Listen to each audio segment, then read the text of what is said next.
네 번째입니다. 네 번째 25절부터 32절까지입니다. 119편 25절부터 32절까지. 히브리 네 번째 알파벳은 달레트, 이렇게 달렛입니다. 자연스럽게 두 부분으로 나뉘어 볼 수 있습니다. 25절부터 27절까지, 그리고 28절부터 32절까지인데, 그 주제는 앞부분은 고난, 그리고 뒷부분은 은혜, 이렇게 중심 단어라고 이렇게 생각할 수 있습니다. 자, 먼저 전체를 한번 읽어본 후에 각각의 말씀을 살펴보겠습니다. 119편 25절 한 절씩 교독하겠습니다.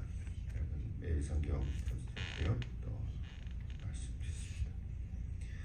내 영혼이 진토에 붙어 싸우니 주의 말씀대로 나를 살아나게 하소서. 내가 나의 열을 아뢰니 주께서 내게 응답하셨사오니 주의 윤례를 내게 가르치소서. 나에게 주의 법도들의 길을 깨닫게 하여 주소서. 그리하시면 내가 주의 기이한 일들을 작은 소리로 읊조리리이다. 나의 영혼이 이름으로 인하여 싸우니 주의 말씀대로 나를 가르치소서. 거짓 행위를 내게서 떠나게 하시고 주의 법을 내게 은혜로이 베푸소서. 내가 성실한 길을 택하고 주의 규례를 내 앞에 두었나이다.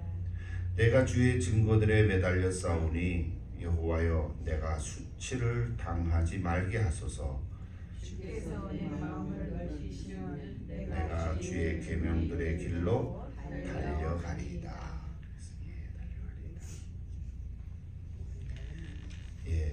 전체적으로 보면 25절과 28절 맨 첫 단어가 내 영혼이 이렇게 나오죠. 나의 영혼이. 이런 사람은 영과 육으로 되어 있죠. 우리가 잘 아는 얘기인데요. 처음에는 흙으로 사람을 지으시고 거기에 하나님의 생기를 불어넣으니까 생명이 됐다 그랬습니다. 흙으로 지은 사람인데 하나님의 생기를 받아서 영육이 됐습니다. 그런데 죄로 말미암아 이 영과 육이 갈등을 갖게 됐고 하나님의 관계가 끊어졌습니다. 이것을 영혼의 죽음이다 이렇게 얘기합니다. 사람들은 우리가 죄를 범하면 죽느니라 그랬는데 안 죽었다고 생각하는데 하나님과의 관계가 끊어진 것이 바로 죽음입니다.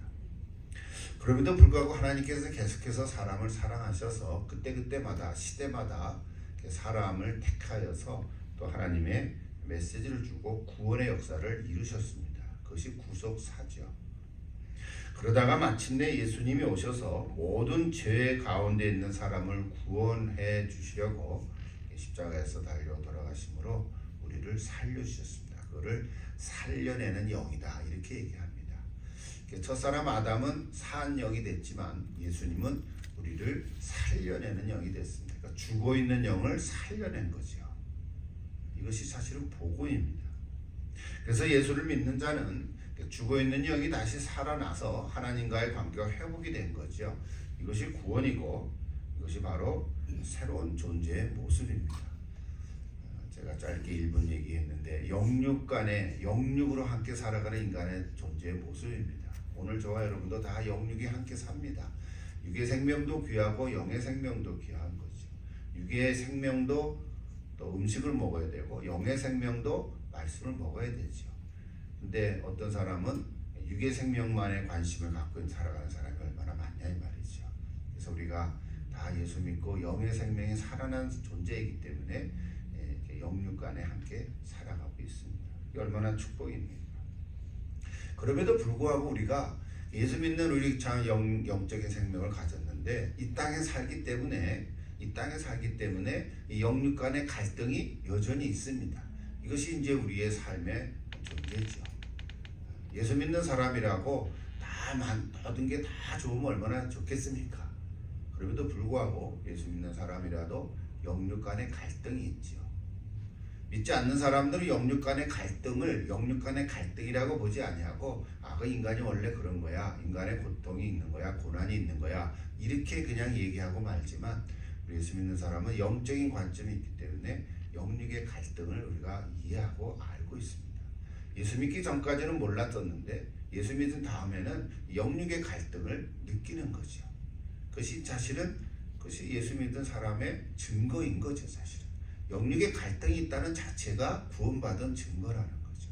그래서 오늘 우리는 이 영적인 생명을 어떻게 잘 해결해 갈 건가, 영육 간의 갈등을 어떻게 잘 해결해 갈 건가, 이것이 이제 우리의 신앙생활의 모습이거든요. 그래서 오늘도 여기는 시편의 오늘 119편 말씀인데 바로 그 얘기를 해주고 있습니다. 우리가 부활하기 전까지는 영육의 갈등이 계속 있을 거예요. 그러니까 육체적으로는 병에 걸리기도 하죠. 그러면서 동시에 영적으로도 어려운 가운데 빠지기도 한다는 거거든요. 그래서 오늘 여기 119편 네 번째 이 주제가 바로 이 얘기를 하고 있습니다. 영혼의 고난에 대해서 이야기를 해주고 있는데 그걸 어떻게 해결할 건가? 그 길이 바로 말씀에 있다. 지금 그 얘기죠. 결론을 들으면 다 아는 얘기잖아요. 주의 말씀이 바로 해결책이에요. 그래서 좀 구체적으로 살펴보려고 하는 건데요. 먼저 첫 번째 부분을 가보십시다. 25절부터 27절까지인데요. 자, 먼저 25절에 보면 진토에 붙었다. 그래서 내 영혼이 진토에 붙었다. 이게 무슨 말인가요? 진토라는 게 흙이라는 뜻이잖아요. 흙에 붙었다. 그러니까 흙 속에서 뒹구는 상태를 얘기하는 거예요. 그러니까 엉망진창인 거죠. 뭐가요? 내 영혼이 구원을 받고 새 생명을 얻었는데도 엉망진창으로 살아가는 모습인 거예요. 좀 더 쉽게 말하면 얼굴을 흙바닥에다 완전히 처박아 대고 납작 엎드려서 진창을 하고 있는 모습이에요. 얼마나 어렵겠습니까? 그렇죠? 보기 흉하잖아요. 그게 내 영혼의 모습이라는 거예요. 좀 상징적으로 얘기한다면 수치를 당하고 저주에 있고 음부와 죽음에 처해 있는 모습. 그러니까 결국은 스스로 빠져나올 수 없는 그 영혼의 처참한 모습을 지금 시인은 이 얘기를 하고 있는 거예요. 그러니까 어떻게 해야 되겠어요? 하나님이여 나를 구해 주소서. 그 간구하는 거 아니겠어요? 구해 주소서. 우리도 이런 상황에 처할 때가 있겠죠. 과거에 그런 적도 있었고 현재도 그럴 수 있습니다. 누구나 그럴 수 있습니다. 그래서 살아나게 해달라고, 소생케 해달라고, 회복시켜달라고 기도하는 거예요. 우리도 기도할 때가 있죠. 그래서 오늘 성경에 보면 25절부터 26절 7절까지 세 가지 기도를 드리고 있죠. 성경을 잠깐 보시면 나를 살아나게 하소서. 또 26절에는 내게 가르치소서. 27절에는 깨닫게 해주소서. 이게 다 같은 말들인데 그 앞에 단어를 보면요. 주의 말씀대로 나를 살아나게 하소서. 주의 율례들을 내게 가르치소서. 주의 법도기를 깨닫게 해주소서. 이렇게 붙여놨죠. 그러니까 진토에 붙은 영혼이 빠져나올 수 있는 길은 오직 하나뿐이에요. 그게 바로 주의 말씀인 거예요. 다른 길이 없어요. 자기 스스로 어떻게 노력을 하거나 선하게 살아가려고 종교의 행위를 하고 극도를 해도 돌을 닦는다 그래도 그 해결이 안 되는 거예요. 왜? 하나님께서 우리 영을 만들어 주셨거든요. 그러니까 하나님이 주신 그 생기의 영이 망가진 사람에게는 길이 하나님께서 주시는 말씀으로밖에 해결할 길이 없는 거예요. 여러분 주의 말씀, 그러니까 잘 알 주의 말씀은 하나님께서 해주신 말씀이고 그것도 그리스도의 말씀이죠. 그게 복음이죠. 여러분 복음은 예수님이죠. 복음은 예수 그리스도 자체가 복음인 거거든요. 그래서 예수님 만나면 살아날 수 있습니다. 예수님 우리가 다 만났잖아요. 그래서 우리가 살아난 사람들이 됐잖아요. 그러나 또 내 영혼이 어려움에 처했을 때 똑같이 일어날 수 있는 길은, 회복할 수 있는 길은 다시금 예수님 말씀을 만나면 되는 거예요. 그게 바른 길입니다.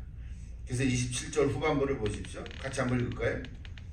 그리하시면 내가 주의 기이한 일들을 작은 소리로 묵조리이다 그랬어요. 해결책이죠. 약속의 말씀이에요. 그리하면 이런 동그라미 치라 그랬죠. 그러면 그 앞에 있는 말씀 후에 약속의 말씀인 거예요. 이게 27절에 약속을 주신 거예요. 그리하시면 내가 주의 귀한 일을 작은 소리로 웃으리이다. 약속의 말씀. 결국은 우리 영혼이 어려워졌을 때 해결책은 그 길은 말씀에 있습니다. 한 가지 좀 해석을 하나 이렇게 도움이 되는 얘기를 하려면 26절에 나오는 여기 26절 한번 다시 보십시오. 내가 나의 행위를 아뢰매, 그래서 행위라는 단어 우리 한국말로 번역됐는데요. 그거는 히브리 단어는 데레크라고 그랬는데 그게 길이라는 단어하고 똑같은 단어예요. 그러니까 행위라는 단어를 길로 바꿔도 돼요. 내가 나의 행위를, 내가 나의 길을 이렇게 해도 돼요. 이제 길이라는 단어가 오늘 여기 119편 오늘 본문의 좀 중심 단어 중에 하나인데요. 사람의 행위가 사람의 길이죠. 그런데 그 길은 똑같은 단어를 썼지만 사람의 길과 주님의 길은 다르다는 거예요. 특별히 예를 하나 들어보면 잠언 16편 2절에 보면 16장 2절에 보면 이런 글이 있습니다. 사람의 행위가 자기 보기에는 모두 깨끗하여도 여호와는 심령을 관찰하니라 그랬거든요. 잘 아는 잠언의 말씀이죠. 그러니까 사람의 행위가, 그러니까 자기의 길이 자기 보기에는 옳은 것 같아도 하나님의 그 길로 보면, 하나님의 관점으로 보면 그 사람의 영혼을 관찰하시기 때문에 그 길은 잘못될 수 있다는 거예요. 대부분의 많은 사람들은 다 자기의 길을 갑니다. 그러면서 자기의 길이, 자기의 행위가 자기 보기엔 깨끗한 것 같아도 그렇지 않은 경우가 많은 거죠. 처음에는 우리 잘 모르지만 시간이 지나가 보면 아, 저 사람 저거 잘못됐네 하는 너를 우리가 깨닫게 되는 거죠. 그런 사람들이 참 많이 있다고 봅니다. 어떤 사람 자기가 원하고 가고 싶은 대로 길을 가면서도 옳다고 생각하죠. 그러니까 거짓행위죠. 거짓행위, 거짓 길을 가고 악의 길을 가면서도 그게 바르다고 옳다고 주장하거든요.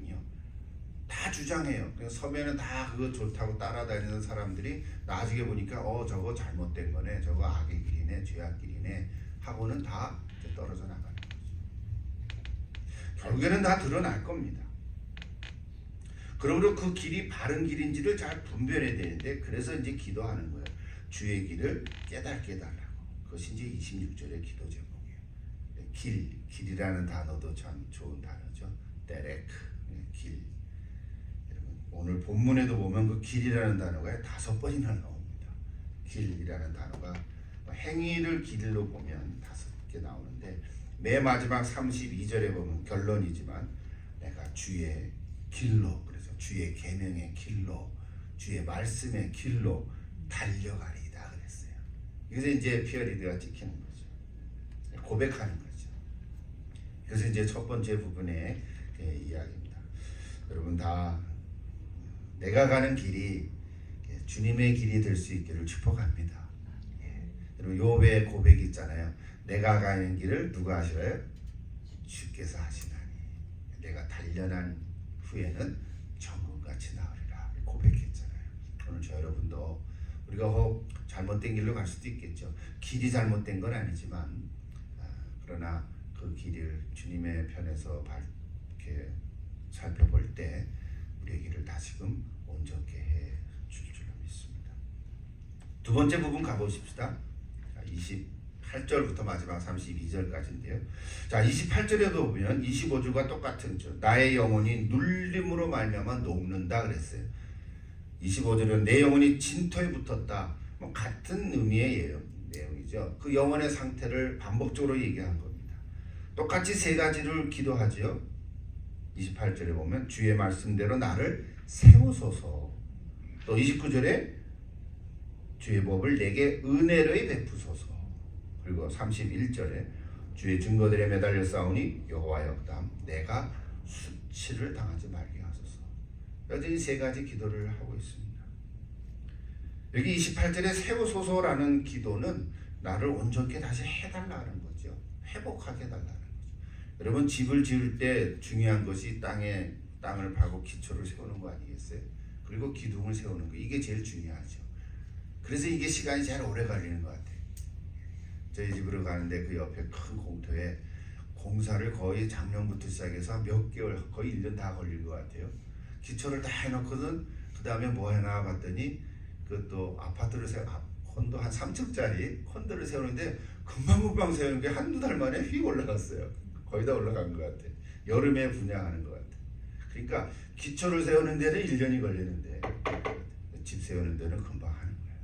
마찬가지로 우리 기초가 든든해야 되는 거예요. 그래서 나를 세우소서 그렇게 기도하는 거예요. 힘을 달라는 거죠.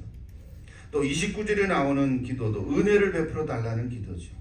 예, 은혜라는 단어는 참 이게 우리가 뭐 얼마나 많이 얘기합니까? 이 두 번째 부분을 감싸고 있는 단어예요. 이런 기도할 수 있는 것 자체가 은혜입니다. 여러분 그렇지 않아요? 기도할 수 있는 것 자체가 은혜입니다.